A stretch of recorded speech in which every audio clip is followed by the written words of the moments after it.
Salut à toutes et à tous, ravi de vous retrouver pour une nouvelle édition de la Minute Quintet. Avant de parler du Quintet Plus de ce mardi, on va revenir sur le Quintet Plus de dimanche du côté d'Auteuil, remporté de très belle manière par Dr Caléo, le numéro 8. Vous étiez plusieurs à indiquer ce gagnant du coup. Parmi les bonnes réponses, celui qui a été tiré au sort pour remporter un mois d'abonnement Prono VIP sur le site turf-fr.com est Issa Sirima. Alors bravo Issa, vous avez remporté donc ce mois d'abonnement. Pour pouvoir en profiter, il vous faut tout simplement envoyer un mail à notre service client. L'adresse s'affiche en haut de votre écran, david@turf-fr.com, et il se fera un plaisir de vous créditer ce mois gratuit. Merci à tous d'avoir participé une nouvelle fois à ce concours. On remettra ça bien entendu dès dimanche prochain. En attendant, on va parler du Quintet Plus de ce mardi qui aura lieu sur l'hippodrome de Compiègne en compagnie des sauteurs. C'est le prix Labatte, première course du programme prévu à 13h55, un handicap de catégorie pour des chevaux âgés de 5 ans et au-dessus. Ils seront 17 en lice. Il y a d'ores et déjà un nom partant, le numéro 18, Bellisma. Du coup, plus que 17 concurrents en lice sur 3800 mètres, une course qui est prévue aux alentours de 13h55, une compétition qui est ouverte malgré une défection. C'est vrai que les possibilités sont assez nombreuses. Bon, j'ai quand même retenu en tête de ma section le numéro 8, Kremlin, qui sera certainement installé favori. C'est un cheval qui est irréprochable depuis le début de sa carrière, et encore plus depuis qu'il a été orienté sur les obstacles, puisque il a toujours terminé deuxième en fait. Il a couru je crois à 5 reprises en haie. 1, 2, 3, 4, non, 4 reprises en haie, pardon, et en 4 tentatives, que des deuxièmes places. Et à chaque fois, il était muni de hier australienne, comme ce sera le cas. Alors, ce sont ses premiers pas dans cette catégorie. Il peut manquer d'expérience, mais non seulement il a montré des capacités très intéressantes, mais en plus il dépend d'un entraînement en grande forme. Et c'est vrai que ce sont déjà deux arguments de choix. Et puis il a été battu par Dantor des Obos, qui a une belle chance théorique également. Et il lui rendait 2 kilos. Et là, les 2 kilos sont dans l'autre sens. Ça fait un écart de 4 kilos. Donc franchement, je trouve qu'au niveau de la valeur, il est bien placé, et il est capable pour moi de faire mouche d'entrée de jeu dans cette catégorie. Ensuite, j'ai retenu en deuxième position le numéro 5, Osaville. Osaville qui vient de refaire parler de lui. C'est un cheval qui a été écarté des pistes pendant plus de 15 mois. Et c'est vrai qu'après une rentrée discrète, il a réussi à s'imposer dès sa deuxième sortie du côté de Fontainebleau. Alors oui, c'était une classe 3, c'était à Fontainebleau, et puis voilà, il était en 56, là il est en 57, il a pris 1 kilo suite à cette sortie. Maintenant, il a déjà fait l'arrivée de handicap, il a même déjà gagné handicap, certes, ça date, mais en 57,5, donc au niveau de la valeur, rien à redire. Un cheval qui arrive en plus avec de la fraîcheur, puisqu'il n'a couru que 2 fois ces dernières semaines. Donc pour moi, il a beaucoup d'arguments à faire valoir. Et si ça se passe bien, je pense qu'il est capable de jouer les premiers rôles. Ensuite, j'ai retenu en troisième position le numéro 2, Giloucat. Giloucat qui connaît cette piste sur les bouts des sabots du haut de ses 9 ans. C'est un cheval qui a couru une dizaine de fois Compiègne. Son plus mauvais classement, c'est une sixième place.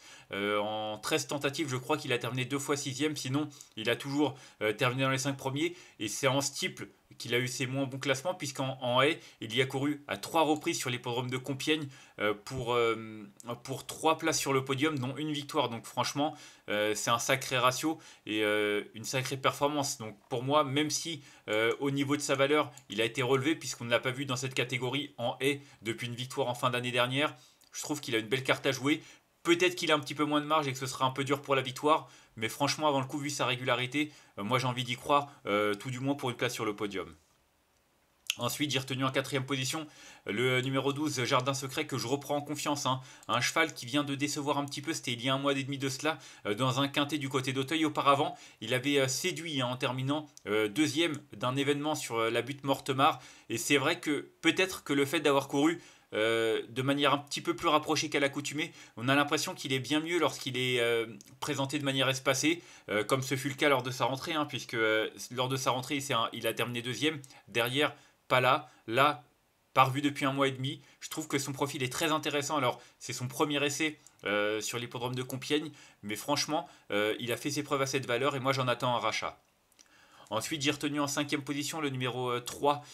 Il s'agit de Dantor des Obos.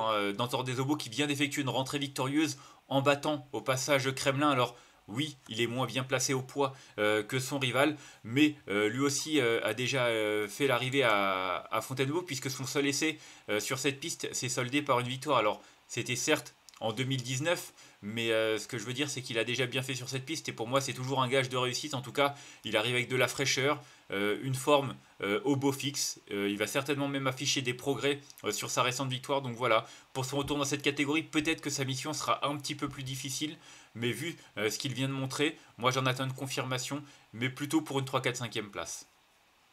Ensuite, j'ai retenu en 6e position le 4 Bojack qui a refait surface, hein. C'est vrai qu'on l'avait vu faire l'arrivée l'été dernier de handicap en valeur 60. Derrière, c'était un peu moins tranchant. Il a été arrêté plusieurs semaines. Depuis son retour en piste, c'était assez moyen. Il avait vraiment été un peu décevant même pendant 2 sorties cet hiver. Et puis là, en dernier lieu, c'était vraiment mieux du côté de Fontainebleau. Alors, certes, c'était une course à condition, mais pour son retour dans cette catégorie, il est pris à une valeur qui lui laisse pas mal de marge. Donc attention, je l'ai retenu seulement 6ème, mais s'il venait même à finir sur le podium, il n'y aurait pas à crier au scandale. Ensuite, j'ai retenu en 7ème position l'As Fan d'Apples. Peut-être que la forme peut faire la différence, hein. Il vient de s'imposer sur cette piste, hein, sur un parcours de haie long de 3600 mètres. Là, c'est 3008. J'ai l'impression qu'avec le port des œillères australiennes, ça se passe bien mieux. En tout cas, la forme est là. Va falloir quand même composer avec la pénalisation au poids, mais je me dis qu'il est capable de repousser ses limites. Il a déjà fait l'arrivée en valeur 58, même 59 je crois. Il a remporté un quintet plus en valeur 58 l'hiver dernier, donc pour moi il a encore un peu de marge. Ça devrait le faire tout du moins pour une petite place minimum. Et enfin, en 8ème position, j'ai retenu le numéro 9, Hooker de Brenis, deuxième atout de Alain Couetil, hein. Alain Couetil, comme je l'ai dit, un homme en grande forme. C'est vrai que j'ai retenu Kremlin en tête, son autre représentant. Et celui-là, il a également une belle carte à jouer d'ailleurs. Il vient de terminer 4ème du côté d'Angers, derrière Dantor des Obos et Kremlin. Donc pour moi, la ligne est bonne. Je trouve qu'il est pris une valeur qui lui laisse de la marge. Peut-être pas pour gagner ou jouer même le podium. Mais s'il venait à terminer 4-5ème, il aurait rempli son contrat. Et enfin, en cas de non partant, j'ai retenu le 13 Il of Bambou.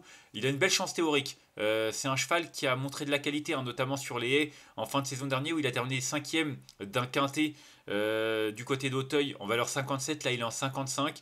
Il vient d'afficher des progrès sur l'hippodrome de Strasbourg. On change de registre, c'était en stiff, mais voilà, comme je l'ai dit, il a fait ses preuves en haie. Du côté de Compiègne, il y a couru à 3 reprises. Ça s'est pas forcément si mal passé que cela à chaque fois. Donc voilà, pas forcément pour moi un vainqueur en puissance. Mais voilà, c'est juste un regret, mais un vrai regret. Je pense qu'il a vraiment sa chance pour un bon classement.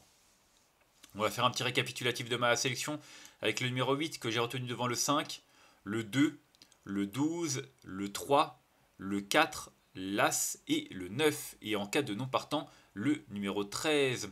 En conseil de jeu, pour moi, 8, 5 et 2, ce sont vraiment 3 chevaux qu'il faut retenir très haut, hein. Le 8 Kremlin, qui pour moi peut trouver sa voie directement dans cette catégorie. Le 5 Osaville, qui a rapidement retrouvé la bonne carburation et qui a de la marge à cette valeur. Et puis le numéro 2, Giloukat, l'adepte de cette piste, qui pour moi peut avoir un peu de mal à jouer la victoire. Mais vu sa régularité, ça en fait une bonne base de quintet. Et avec 17 partants, parce que je rappelle que le 18 est non partant, c'est vraiment un atout non négligeable. Donc 8, 5 et 2, mes 3 préférés.